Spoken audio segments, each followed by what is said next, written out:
Surat airport પર બેંકોકથી આવી રહેલી ફ્લાઇટમાંથી કસ્ટમ અને ડીઆરઆઈની ટીમે એક સંયુક્ત ઓપરેશનમાં ₹8 કરોડથી વધુનો ગાંજો ઝડપી પાડ્યો છે। સુરત એરપોર્ટ પર બેંકોકથી આવી રહેલી ફ્લાઇટમાંથી કસ્ટમ અને ડીઆરઆઈની ટીમે એક સંયુક્ત ઓપરેશનમાં ₹8 કરોડનો ગાંજો ઝડપી પાડ્યો છે। આ ગાંજો દિલ્હી સપ્લાય થવાનો હતો। બેંકોકથી આવેલી આ વીકની 2 ફ્લાઇટમાં આ ગાંજો મળ્યો છે। પહેલા દિવસે ફ્લાઇટમાં 6 કિલો તો બીજા દિવસે 2 કિલો ગાંજો મળ્યો। બંને કેસોમાં ગાંજો વિમાનમાં જ સીટ નીચે અને સીટની પાછળ છોડી દેવામાં આવ્યો। તમામ મુસાફરો ઉતરી ગયા બાદ ફ્લાઇટ દિલ્હી જનાર હતી અને ત્યાંથી સંતાડેલા ગાંજાની ડિલિવરી અજાણ્યા શખ્સો લેનાર હતા। ડીઆરઆઈએ પ્રવીણ કરમવીર, પ્રદીપ ભાન, વિક્રમ બુક્લ અને અંસલ ગુપ્તાની ધરપકડ કરી છે। પહેલા દિવસની ફ્લાઇટ બેંકોકથી આવી હતી। સુરત આવ્યા બાદ ફ્લાઇટ થોડી ખાલી થઈ અને દિલ્હી જનારા થોડા પેસેન્જર બેસી રહ્યા હતા। ત્યારે ક્રૂ મેમ્બરે જોયું કે એક રોની કેટલીક સીટ પાછળના ભાગેથી ઉપસેલી છે।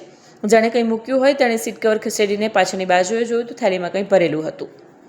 પાછળની બીજી સીટ જોઈ અને ત્યારબાદની પણ 2 સીટ જોઈ તો દરેકમાં આવું જ હતું અને સીટનો પાછળનો ભાગ ઉપસેલો હતો।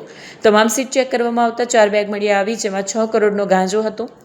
કસ્ટમ હોય કે ડીઆરઆઈ કે પોલીસ, જો ગાંજો કે હાઇબ્રિડ ગાંજો પકડાય તો આરોપી સામે એનડીપીએસ એક્ટ હેઠળ જ કાર્યવાહી થતી હોય છે અને સજાની જોગવાઈ તેની ક્વોન્ટિટીના આધારે થતી હોય છે, જેમાં 1 વર્ષથી લઈને 20 વર્ષ અને સેક્શન 31A હેઠળ પસાર થાય છે। આરોપી ફરી પકડાયાને જથ્થો વધુ હોય તો આજીવન સજા થઈ શકે છે।